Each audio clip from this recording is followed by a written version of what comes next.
মাননীয় হেডমাস্টার মশাই নই। আমার হেডমাস্টার মশাই একটা সংলাপ, তাহলে আমি এখানে বলি।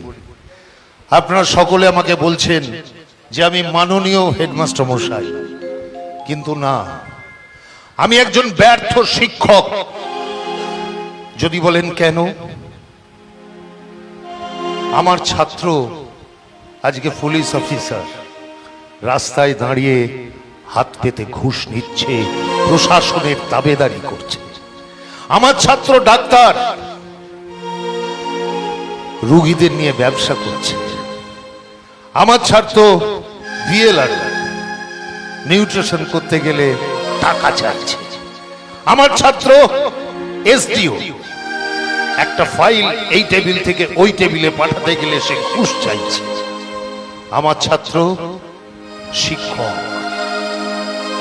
তার শিক্ষা কি? বৃদ্ধ বাবা মাকে বৃদ্ধাশ্রমে পাঠিয়ে দিচ্ছে। অতএব আমি মাননীয় হেডমাস্টার মশাই নই। আমি যাদের শিক্ষা দিয়েছি, ভুল শিক্ষা দিয়েছি। আমি ব্যর্থ শিক্ষক, ব্যর্থ শিক্ষক।